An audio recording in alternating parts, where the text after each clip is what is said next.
Hello viewers, my name is Clover, and this is my preview and prediction video of the May 25th, 2014 pay-per-view, USW pay-per-view entitled USW TapOUT 2014, live from Pittsburgh, Pennsylvania. Every match on this match card is submission or give-up based. We start off with the kickoff match slot number 1, Amor vs. Rush in a submission match. Bulletproof Series match number 1. I feel that Rush will defeat Amor basically by the fact that Rush is a more physical wrestler than Amor. I've gotten into Amor a lot. I've told you that he doesn't really have too much potential to me at the current moment, that, and he's really not living up to the potential that he's being, given a chance to express. He's not living up to that USW is giving him, and he hasn't been on a winning streak, hasn't been getting victories, hasn't been picking up any victories, has pretty much been failing the fuck out of USW and his career. And this thing is going to be worth 10 points, just like every other Bulletproof Series match on the match card. Every match is submission-based, as I said. Rush, I think, will just be able to get Amor to submit easily, and possibly, in the matter of Rush being able to defeat Amor, I think he'll easily be able to, make him tap. I think he can maybe even make him tap to a sleeper hold or a half sleeper hold, maybe a full Nelson. I think he can easily get Amor to tap out, just because of the fact Amor is sucking ass right now. He's just not doing well at all whatsoever, and don't really see the potential in him. Maybe potential of him being a blue belt champion later on in the future, but I don't see him winning any Bulletproof Series match soon. If he wants, I don't think he's going to be staying in the Bulletproof Series too much more, or too much sooner. I feel as him losing to Rush will gain 10 points in my opinion. Second match on the match card is the Kyle Reese Open Challenge for a shot at the USW Championship at USW Key and Case 2014 in a week in Boston, Massachusetts.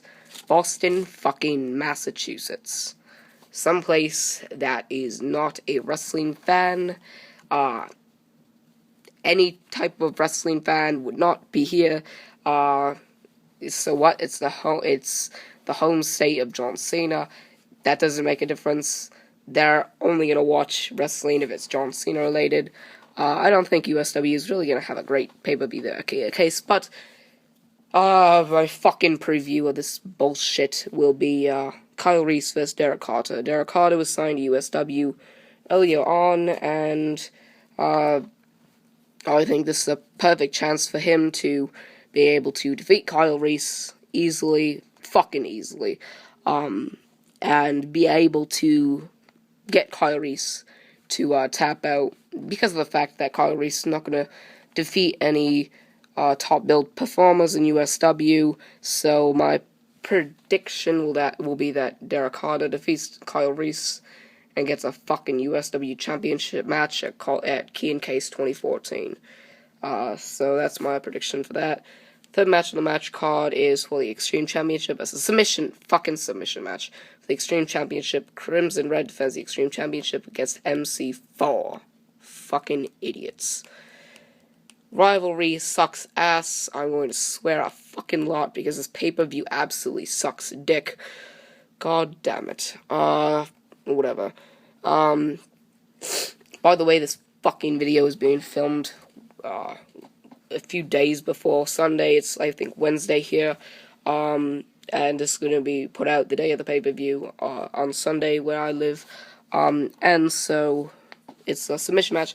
I think MC4 is going to win the Extreme Championship back from Crimson Red, because of the fact that even though MC4 is a fucking shitty-ass rivalry with Crimson Red, there's no point to the fucking rivalry whatsoever, and USW is annoying the fucking shit out of me. MC4 is just going to be able to make Crimson Red tap easily. He is a good performer, no matter the fact that he is in a shitty-ass rivalry, and Crimson Red is not the kind of competitor to make you tap out or to put damage on you easily. MC4 is going to have the upper hand over Crimson Red. He's going to be able to defeat Crimson Red via submission, maybe even knockout, but either way, I see MC4 defeating Crimson Red and becoming once again the Extreme Champion. Fourth match on this fucking bullshit match card, Philip Akron vs. DHIG in the second Bulletproof Series match of the night. In my perspective, I see Philip Akron defeating DHIG, no matter how much DHIG is a powerhouse. He's not a technical or submission-based wrestler. Philip Akron, powerhouse, agile. He's tall, not a submission master whatsoever. But I do see Philip Akron getting DHIG to tap out. DHIG is very resilient versus the fact that Philip Akron is not. The only fucking difference is that DHIG does not have a good grapple when it comes to putting you in a submission maneuver. Philip Akron, also DHIG goes with the flow in matches, and that is not something you want to do in a submission match. You want to target a specific limb to make it even harder for them to be able to resist giving up to that kind of pressure on their limb. If you target more than one limb and get more than one limb to be damaged and worn out and torn out, I think then you have a good chance. Even though I see Philip Akron defeating the fuck out of DHIG and earning 10 points because of the fact that Philip Akron can hold in a submission and really hold it in for a long time, whereas you can't really resist, and it puts a lot of damage on you, setting up glory for you in the next submission that he puts in, and that just gives him even more fucking whatever the fuck you want to fucking call it. I just see, whereas Philip Akron won't give up a submission, he'll put DHIG in a submission, multiple submissions, whereas it'll take him a long time, put a lot of wear and tear on him, and set him up for another submission, whereas he taps the fuck out. DHIG versus a lot of other competitors that I think will lose in this match card.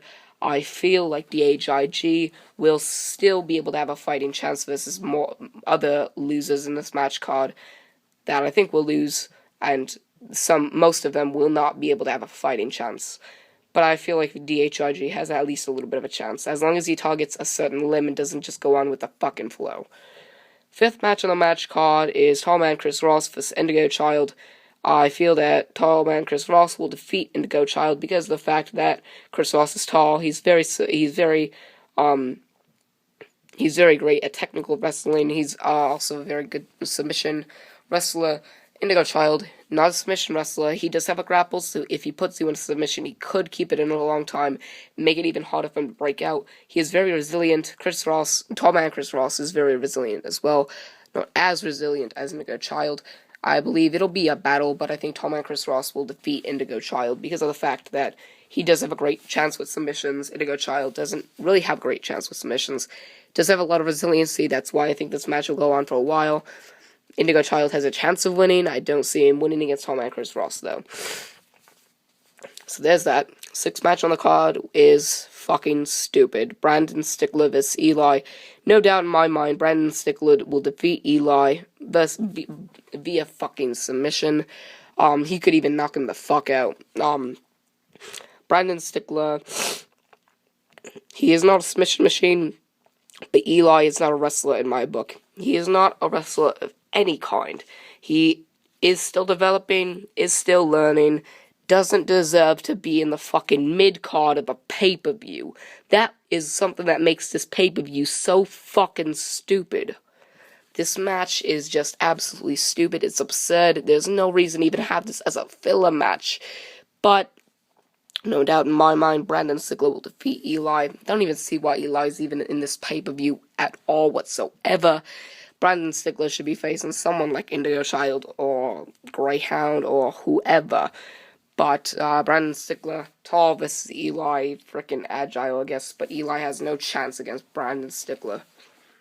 Seventh match on the match card is a submission match for the Blue Belt Championship.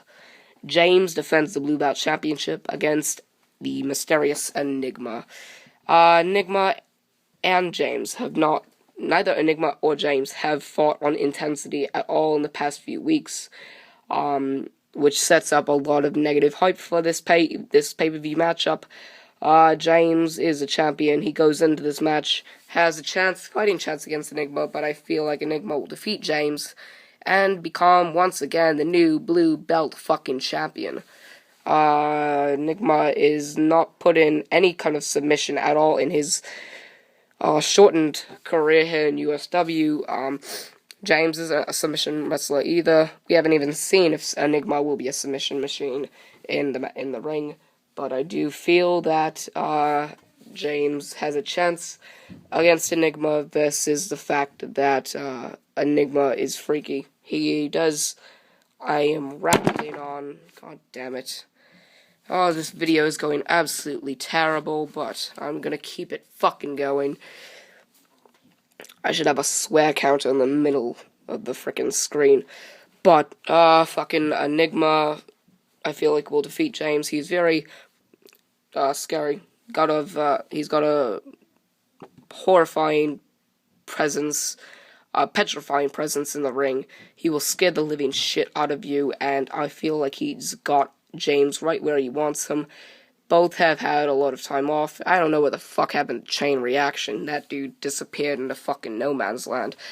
But I feel like Enigma will put James in a lot of submissions, get a lot of chances to defeat James, and without a doubt in my fucking right ass mind, Enigma will defeat James and become the Blue Belt champion again. I don't think James has a chance when it comes to Enigma putting a submission in with James being worn out, especially with a certain limb being targeted for most of the match, which Enigma I feel will be able to do. 8th match on the match card is the 3rd Bulletproof Series match of the night. Dwayne Porter versus Greyhound. This match has happened, I believe, I think last pay-per-view at No Remorse. I think that's when the first match happened, when Dwayne Porter faced Greyhound. I think Greyhound won. I think Dwayne Porter will win, like I thought Dwayne Porter would win at No Remorse, but I feel like he'll win at this pay-per-view. Even though I was wrong at No Remorse, I feel like I have a good chance of being correct here at TapOUT. Dwayne Porter is, very agile, very quick. He's a technical wrestler. He's a high flyer. He could be a powerhouse. Greyhound can do those things as well. Not as great as Dwayne Porter. Greyhound has proven his worth, and I've said that before. Dwayne Porter has already proved his worth. He's doing well in USW, but I do not see him defeating Dwayne Porter this time, especially in a submission match. So I feel like Dwayne Porter's got 10 points over Greyhound in this match. This match, I think, will go on for a while. This match has a good chance of becoming a match to really want to see, a really good match to look forward to, and I just feel it that Dwayne Porter will come away with the win, no matter how long the match is. That's just my opinion, and I think I'm pretty correct, but we'll see what happens on Sunday, the same day that this fucking video will come out. Yeah, that's all I have to say about that matchup. 9th match on the match card, George Martin's Open Challenge. Who else would fucking fight in this match except Alex Martin? I think Alex Martin just had a little bit of time off. He's got a good chance of, I shouldn't say good, he's got a great chance of winning this match, especially considering Alex Martin pretty much just took time off. Coming back, one pay-per-view later would be great for Alex Martin to, pretty much coming back in the next pay-per-view gives Alex Martin a great chance to take off those days from his contract and just take some time off, recover and recuperate for this match. George Martin probably going to act like he's probably going to win a Grammy for his act. I think he's going to be like, he's back? No, it can't be. He's back. Oh, great. Fucking great. Yeah, whoop-dee-doo. Let's fight. I lose. Game over. So, I feel like Alex Martin, he's going to defeat George Martin just because of the fact that he's coming back. He's probably going to be pissed off as hell. And without a doubt in my mind, USW will make sure that Alex Martin wins because of the fact that he's coming back. He's a fan favorite versus George Martin as a heel. And that's what every wrestling company does when somebody comes back. They come back, they win the match, they go on to win the rivalry. This is just like the Jeff Hardy and Matt Hardy rivalry in 2009 or so.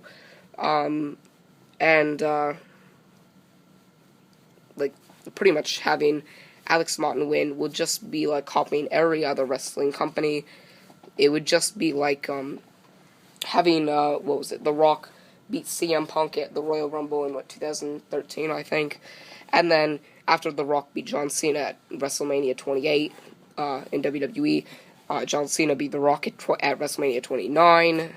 And they used all that to build up the once-in-a-lifetime thing, and it ended up becoming twice in a fucking lifetime, which was a rip-off of shit, considering I ended up buying into the crap, so I ended up paying fucking twice as much for twice in a lifetime instead of once in a lifetime. WWE my ass. But, I feel like Alex Martin has a good fighting chance against George Martin. Without a doubt in my mind, Alex Martin will win, because he's coming back. He's a fan favorite. George Martin's a heel. It's an open challenge. No doubt in my mind Alex Martin's coming back. You'd be insane to think he's not. But that's it. That's all I think. Alex Martin's going to defeat George Martin. 10th match on the match card is a submission match for the unified USW Tag Team Championships in a 4th and final Bulletproof Series match on the match card. Fernandez and Gringo defend the unified USW Tag Team Championships against Cannon and Prophecy. Fernandez and Gringo, in my mind, will defeat Cannon and Prophecy because Cannon, he's used to being a singles competitor, so is Prophecy. They match up in abilities, but Fernandez and Gringo are an experienced tag team. They're the tag team champions. Neither Cannon or Prophecy have held those championships. They have never held a tag team championship in their wrestling careers whatsoever, no matter which organization it's been that they wrestled in.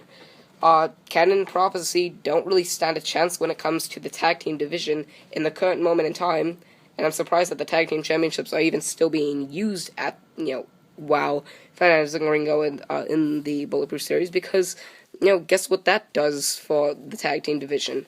Nothing. It makes it suck ass even more. It just makes sure that the tag team division doesn't have anyone to make a tag team with, pretty much. If you're going to use them in the Bulletproof Series, then that's just destroying the chance of building your tag team division, because you're going to use it no matter what. So this also has a limited amount of tag teams in this card. So what happens if Cannon and Prophecy were to win? What happens if they were to win, and then Fernandez and or Gringo get eliminated from the Bulletproof Series? Then you don't get your rematch, and I think your rematch in USW, I think your contract only allows you to have the rematch for a certain amount of time, I think 3 months or whatever. So what happens if the Bulletproof Series, if Cannon and Prophecy, or either one, is still in the Bulletproof Series after 3 months, and they're not getting the Tag Team Championship, the unified USW Tag Team Championship rematch, are they? That's a fucking waste of time. So having Fernandez and Gringo even defend the tag team titles in this kind of Bulletproof Series, in this kind of stipulation, is just pointless and stupid and completely absurd for USW, considering this is your chance to build your tag team division, but you're not doing shit to build it up. You're actually making it worse by using the tag team division in something that it's not even supposed to be used for. And the winner also gets 10 more bonus points in the Bulletproof Series, which kind of helps them get away from elimination. So, without question, it's stupid. It's stupid without any. If you think this makes sense, please leave in the comments below telling me if it makes sense, and that way I can go directly to your comment and say you are a fucking idiot. Because this is the chance for USW to build the tag team division. But are they doing that? No. They're making it worse by using the tag team championships in a stipulation and in a type of environment where it just ruins your tag team division. You're going to have to sell those titles on eBay if you're going to use them like this. This is your chance. I mean, yes, maybe they can use it in the Bulletproof Series and keep defending it in the Bulletproof Series back and forth, kind of like the Extreme Championship rivalry, pointless piece of shit. And then outside of the Bulletproof Series, you can have people like, Indigo Child, and, who else on this card are in the Bulletproof Series? Let's see, Indigo Child, Chris Ross, Stickler, Eli, Enigma James, Martin Brothers, Yo-Yo Joe, Dustin Ray, excuse me, Dustin Raymond, Western Light, Capital, Machigeta, Zach Hardy, Alexander Rotten. You can use them for a tag team division, and I guess, yeah, you can use them even though they're outside of the Blueprint Series. Sure, you can use them. You can use them until the tag team titles are back in contention outside of the Bulletproof Series, because guess what? It doesn't do any harm, I guess, to use them in the Bulletproof Series and have them keep being defended in the Bulletproof Series until it can't be defended any longer. And while they're being used in there, it kind of uses as a tag team distraction in order to give your tag team division malnourishment, or in order to in order to gain promise in your tag team division by building it with a distraction in the tournament. I can see that in that series. I could see that working, but I don't see it being realistic. I can see them doing it. I can see them trying it, but I can't see it working for them. You can use it as a distraction, but people who are experts at wrestling, who are going to watch USW, are going to call you fucking idiots because of the fact that you've got a tag team distraction, whereas you can use a blatant tag team distraction by the fact of having the distraction be just building I'm mumbling like fucking shit. You can have a tag team division distraction by building tag teams without needing to use the tag team titles. Go back to using Fernandez and Gringo as singles competitors, as well as Cannon and Prophecy. Therefore, you can build your singles division as well, and recreate your tag team division, give others a chance. Maybe Amor could be better with a tag team partner. That could help him develop as well. He can learn some more from others instead of going straight to a singles competitor. I mean, Johnny Nitro started out in a tag team with frickin' Joey Mercury, and then he became John Morrison. He had chances to win the WWE Championship. I mean, he didn't, but he also became a great singles competitor. He ended up fighting Jeff Hardy for the Intercontinental Championship, and on multiple occasions. And he helped get developed in a tag team, as first starting off. Who else? Randy Orton and Batista, two big names in wrestling. In wrestling itself, to this day, started out with Evolution. I mean, Batista started out as Deacon Batista with one of the gimmicks somebody had. And Randy Orton started out with Evolution. He became the Intercontinental Champion. Now look at him. He's 8-time WWE Champion, a few-time World Heavyweight Champion, the first ever WWE World Heavyweight Champion. Look where you have. Look how many singles competitors start as a tag team and grow from a tag team, from the experience of having another person to learn off of. Look how many people have that. Look where Randy Orton is. Batista. Who else started as a tag team? Look where Jeff Hardy is right now. I mean, he's every wrestling company's dream to have. He'll sell tickets, he'll sell merchandise, he'll make your fan base boom. But, in my opinion, having people build tag team, having USW build a tag team, even though I'm getting off topic, if USW would have built tag teams, then those tag teams, new tag teams, could have people who can have great singles competition later on in their careers because of learning from other people. But that's the end of my speech. Fernandez and Gringo, I think, will retain the unified USW Tag Team Championships and defeat Cannon and Prophecy by submission, obviously, and get 10 points in the Blueprint Series and keep going on. So that's that. The 11th match on the match card is Yo-Yo Joe versus Dustin Raymond. I feel like Dustin Raymond will defeat Yo-Yo Joe. He just turned heel, he's very strong. Yo-Yo Joe's kind of fading away slowly. He can come back up as long as USW does something with him. Dustin Raymond is a powerhouse. He can win matches easily with some competitors and less easily with some others. But I see Dustin Raymond being able to pick up a victory here because of the fact that Yo-Yo Joe is A, fading away, and B, isn't getting too many opportunities to wrestle. He can go down to the training facility and wrestle with others, in private or whatever. He can go to house shows or whatever. Whereas Dustin Raymond, even though he's not getting as many chances as well, just like Yo-Yo Joe, he's still building himself up. He's still wrestling, and wrestling a great, good talent or whatever. But in my mind, Dustin Raymond is going to defeat Yo-Yo Joe at Tap Out. I am mumbling, just bear with me here. 12th match on the match card is a submission match for the USW World Heavyweight Championship. Majigeta defends the USW World Heavyweight Championship against Capital. Very evened out match. Majigeta, he can be great at submission matches. Capital can also be great at submission matches. Both can be powerhouses if they need to be.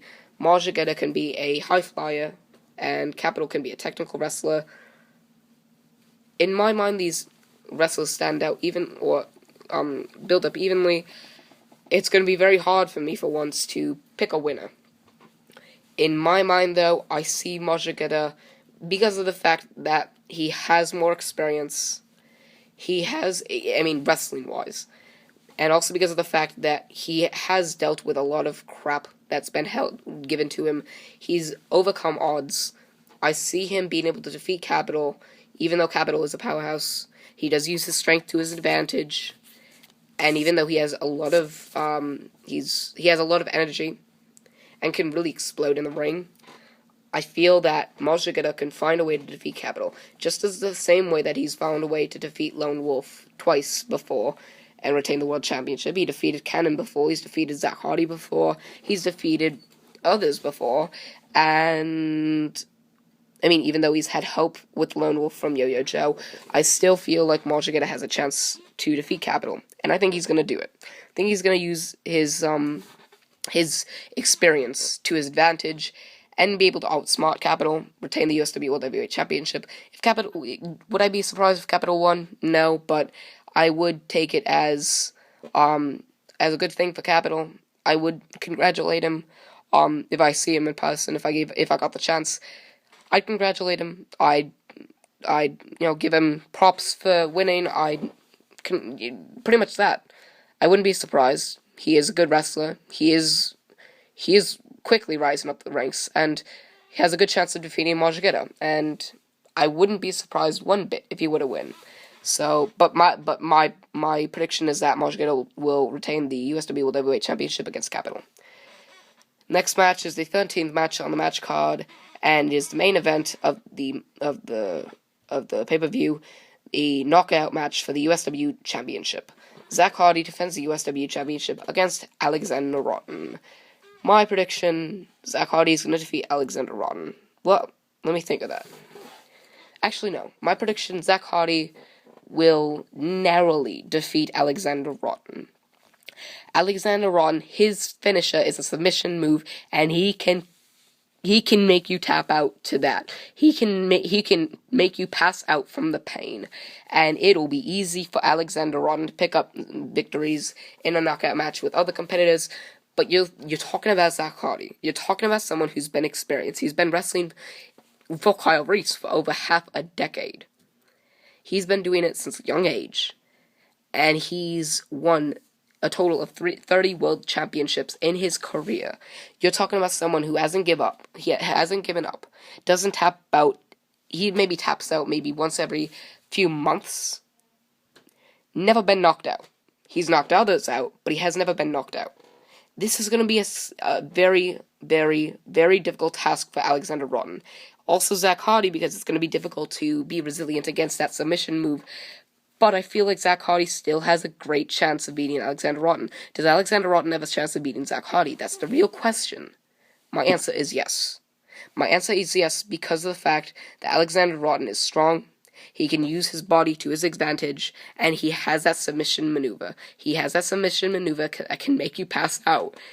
Alexander Rotten is very skilled. But I don't feel like he's going to defeat Zach Hardy. You're talking about Zach Hardy, 30-time world champion in his career. He's very resilient, and I feel like he's going to win again. But anyway, guys, that was that. That was my preview and predictions of the May 25th, 2014 USW pay-per-view entitled USW TapOUT 2014. Everybody, every one of you viewers, please, please, please, I encourage you to like, favorite, and subscribe for more. As always, I am Chase Clover. signing off.